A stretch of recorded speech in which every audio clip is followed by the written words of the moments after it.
This happened on New Year's Eve, 2017. I'm from Ohio, just outside Cleveland, and I was flying home after finishing up a semester at the University of Rochester. I had to stay at school a week after the semester ended for personal reasons, so I ended up spending Christmas relatively alone. The flight was fine, but I'd already been in a sour mood before I even boarded the plane. I'm a huge Browns fan, and as I was at the airport, they lost their final game of the regular season to go 0-16, a completely winless season. As a lifelong fan, it was the worst kind of misery. I think we were the first team to go winless since the 80s or something. To top it off, my flight was delayed, ruining my family's New Year's Eve plans. We were supposed to drive together to my cousin's house for a party, but with the delay, my parents decided to leave early in the main car. I was stuck with the spare car. My mom tried to make it up to me by leaving Vera, our golden retriever, behind to keep me company. I wasn't thrilled about making the trip solo, but Vera's always been good company. I figured I'd make the best of it. By the time my Uber dropped me off at home, it was nearly 10 p.m. I didn't even bother unpacking, just shoved everything into the car, locked up the house, and hit the road. The drive was uneventful, just miles of Ohio back roads winding through empty fields and patches of forest. There wasn't much snow, just a light dusting, which was nice since I hated driving in the snow. It was pitch black. The only light came from the car's headlights and the occasional farmhouse, its porch light glowing faintly in the distance. About halfway into the trip, Vera started whining. At first, I thought it was just attention-seeking, but then she stood up, pacing in the passenger seat. That's when I realized she needed to go to the bathroom. I groaned. There wasn't much else I could do but pull over at the next clearing I could find. It was small, barely enough space for the car, but it would have to do. I remember how dark it was out there. If not for the patches of snow, I probably wouldn't have been able to see into the woods at all. I shoved my hands in my pockets, trying to fight the chill and let Vera out, not bothering to leash her. Classic golden retriever. She sniffed around the trees, taking her sweet time. She didn't wander far, just enough to do her business. That's when I heard it. A loud crash echoed from somewhere in the woods. It wasn't just a branch breaking. It was heavier and more deliberate, like someone, or something, was moving through the trees. I literally jumped from how loud it was. Imagine a grown man sprinting through the woods. That's what it sounded like. I scanned the darkness, trying to make out anything, but it was too dark to see beyond the first few trees. Before I could even react, Vera bolted into the woods. She disappeared into the trees, and in seconds I lost track of her. I yelled her name over and over, but she didn't come back. At that moment, my heart started racing. The cold air made it hard to breathe. I couldn't leave her out there. That wasn't an option. Without thinking, I ran into the woods after her, yelling her name. I didn't want to think about what she was chasing, so I just ran, letting the adrenaline take over. The only light to help me was my dim phone flashlight and the thin layer of snow on the ground. It was so dark I was practically running into trees.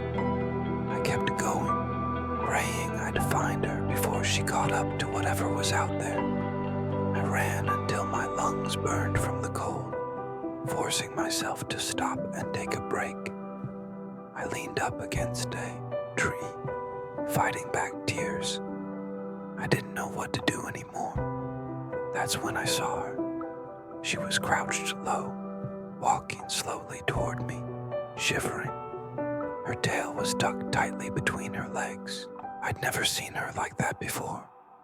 I dropped to my knees, relief flooding through me as I embraced her. She pressed against me, trembling. Something had terrified her. I snapped back to reality and realized that we weren't safe yet. We were still deep in the woods and something was out there. I sprang to my feet and told Vera to follow me. This time she obeyed, sticking to my side like her life depended on it. We started heading back toward the car, but I had no idea if we were going the right way. Things only got worse.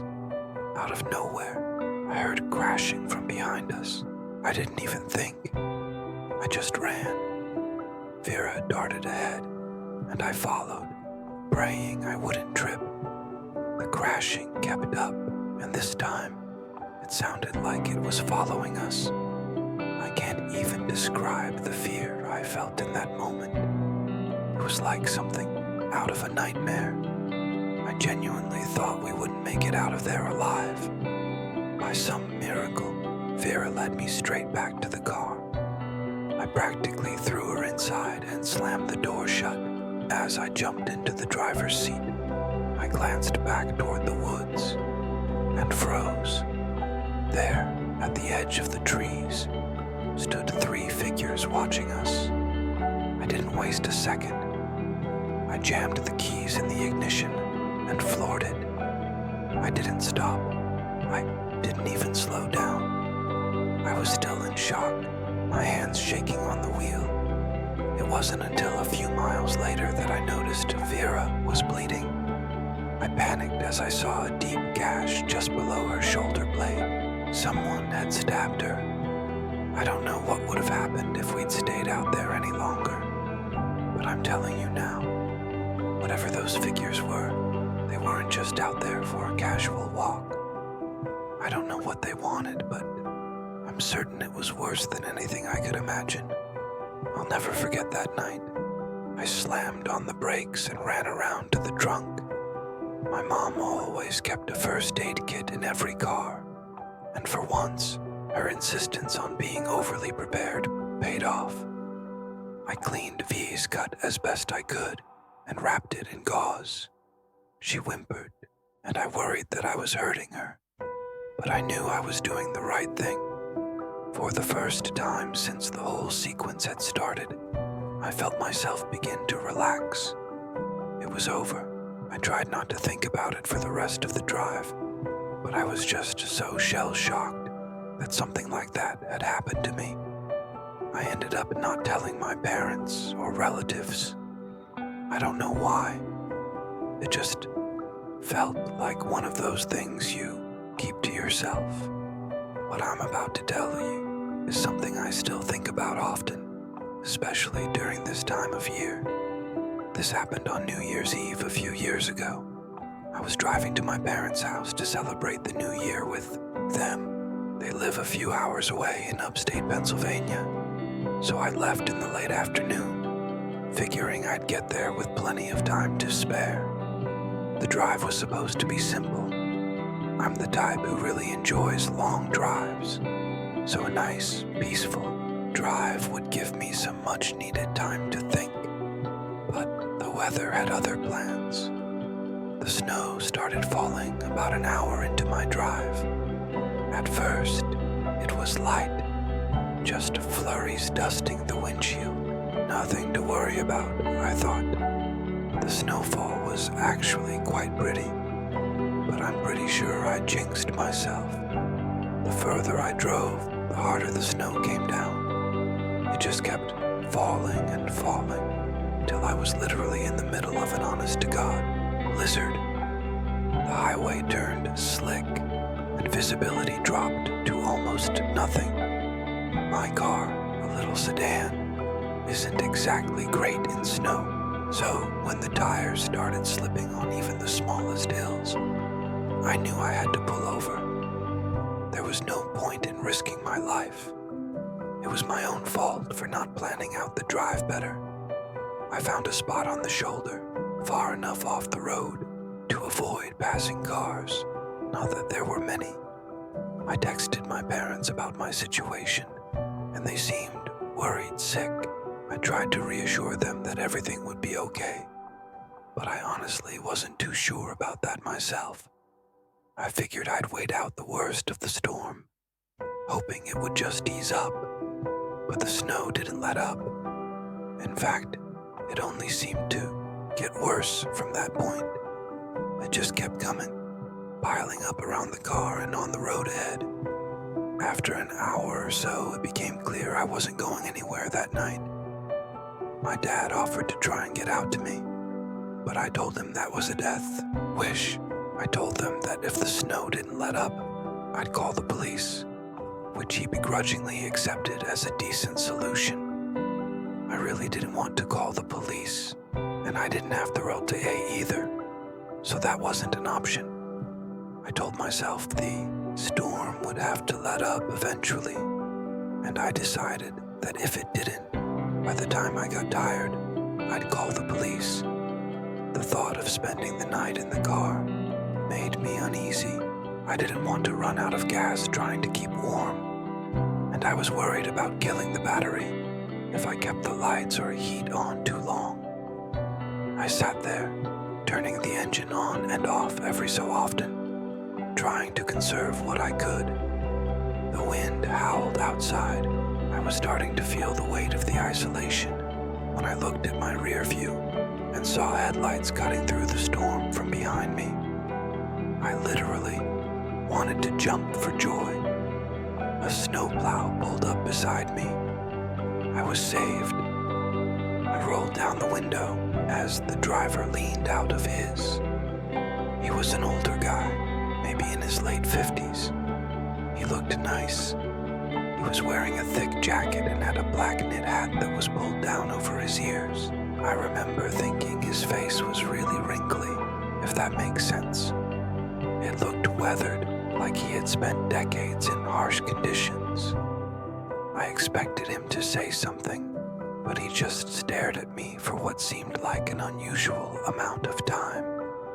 Eventually, he spoke, asking me if I was okay. He had a really gruff voice, definitely a smoker, and it was honestly kind of off-putting. I told him that I didn't think my car could handle the conditions, trying to be friendly, but also keeping my voice steady. He nodded, saying that I wouldn't get far in a storm like this, especially with the car I had. He paused for a few moments, as if he were considering what to say. I watched his eyes scan my back seat, like he was looking for something. I was just about to respond when he offered to give me a ride. I hesitated. I didn't know him, and yeah, he seemed a little strange, but he struck me as a genuine guy. Plus, staying put with my car all night would have been stupid. I asked him if he could drive me to where I was going, and he said it would be no problem. I then asked him what I should do about my car, to which he shrugged his shoulders and said, "Leave it." After a moment, I agreed. I grabbed my bag and climbed into the cab of the plow. At first, the warmth was comforting. I felt the tension in my shoulders start to ease as I settled into the seat. He asked me where I was headed, and I told him about my parents' house. I gave him directions, and he nodded again, but didn't say much after that. The silence wasn't awkward, but as the minutes passed, I started to feel more and more uncomfortable. That's when I noticed something odd. He wasn't driving in the direction of my parents' house. I knew, because the navigation was literally pointing in the opposite direction. I mean, we were on a local highway. There were only 2 ways to go. I tried my best to sound calm and asked him if we were going the right way in the most normal tone I could muster. I don't think I did a good job, though, because I could feel his demeanor slightly change with my question. Without looking at me, he told me we were taking a short detour and that the back roads would be better than the highway.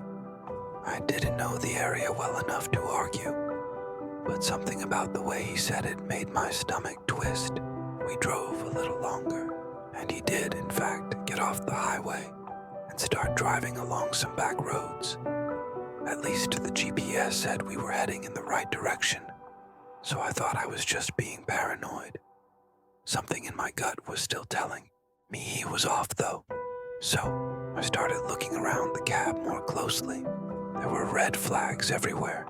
Empty liquor bottles rolled on the floor near his feet. Torn up maps stuffed into the side pockets. And I caught a glimpse of a knife wedged between the seats. I felt my heart start pounding. You know that feeling when your heart just starts beating like crazy and you're worried other people can hear it. That's what was happening to me. By that time, I was also positive we weren't going the right way. The GPS kept recalibrating because he missed turn after turn, not even looking at it. I was panicking as we continued driving. I spotted a house in the distance. It was the only one I'd seen for miles. I had to act. It felt like a lifeline. I waited until we got closer, took a deep breath, grabbed the door handle, and then kicked the door open as hard as I could. The cold air hit me like a slap, but I didn't stop. I slammed into the ground and felt my leg flare up with pain. I didn't care, though. I got to my feet and started running toward the house. The man shouted something at me, and I glanced back to see him fumbling for something in the glove box, probably going for a gun for all I knew. I didn't look back again. I sprinted through the snow, trying not to slip, until I reached the house. I pounded on the door, screaming for help. A man and woman opened it, and they basically pulled me inside.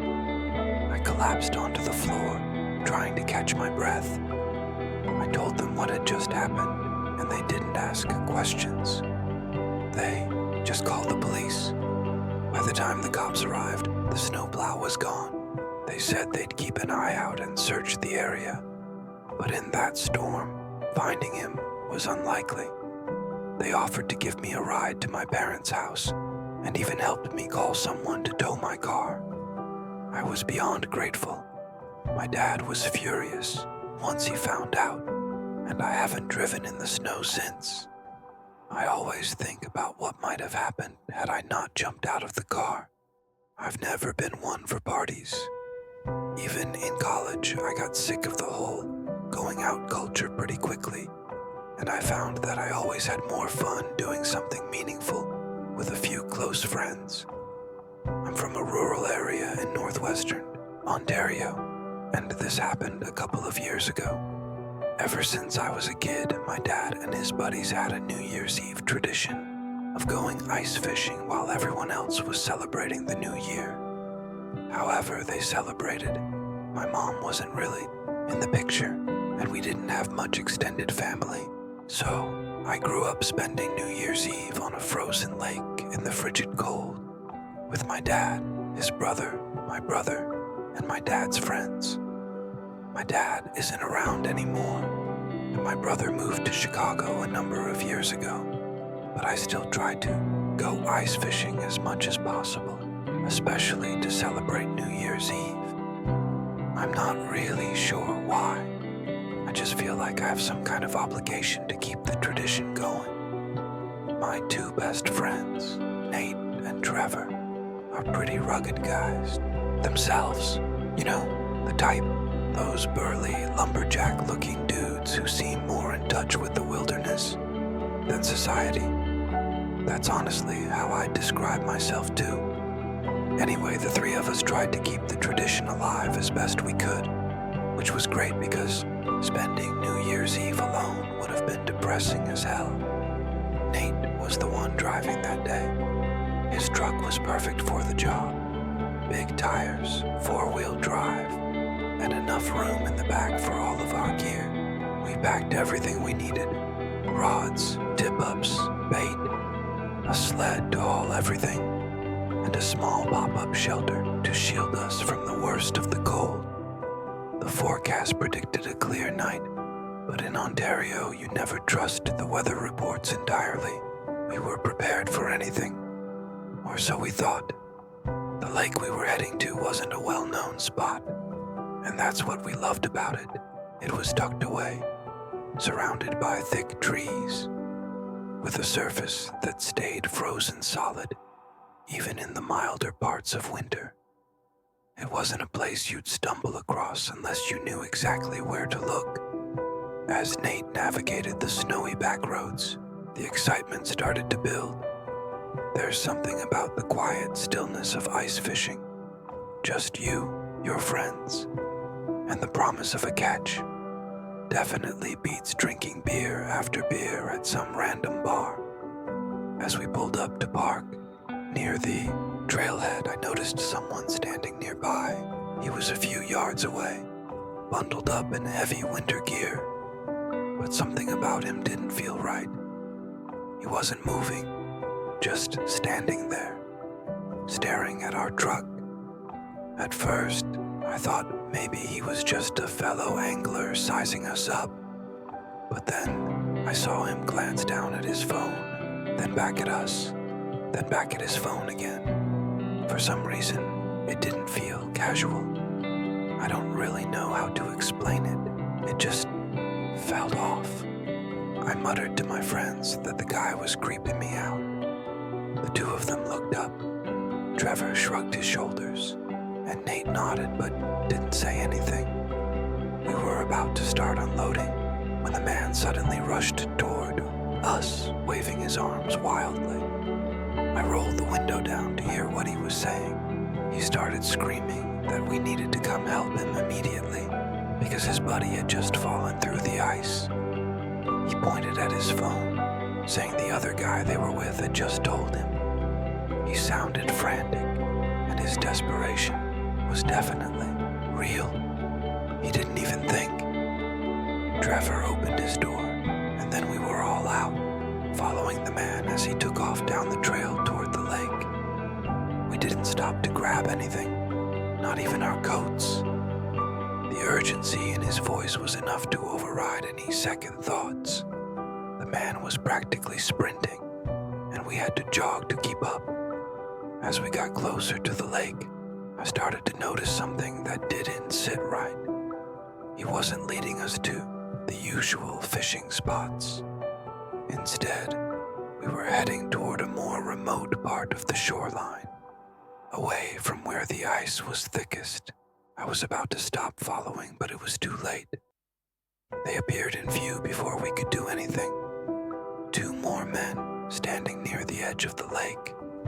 They weren't dressed for fishing, and they weren't moving.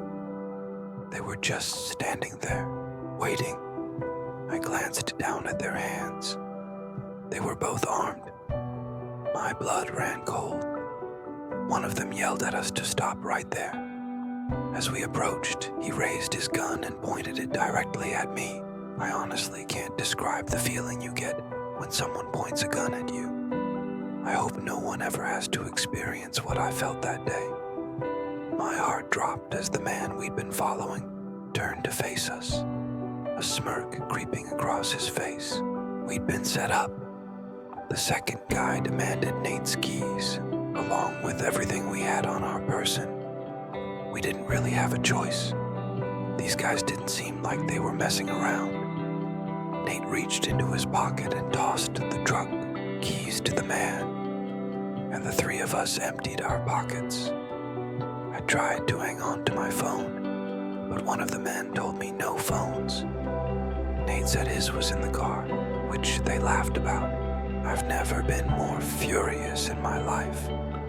How could we have been so foolish? I clenched my fists, wishing those guys weren't armed. I would have taken all of them on. Within moments, they grabbed everything and walked us back up the path at gunpoint before one of the men sped off in Nate's car. The other two backed away into the woods, presumably to their own vehicle. I debated following them, but I figured that wouldn't be much help. We stood there for a moment, shivering, before Nate pulled out his phone. I knew he had lied about it being in the car. I honestly don't know what we would have done had he not thought quickly on his feet. Somehow, we still had service. He called the police, explaining everything as best he could. The dispatcher told us to stay put, and we huddled together for warmth as we waited for help to arrive. I was still so unbelievably angry.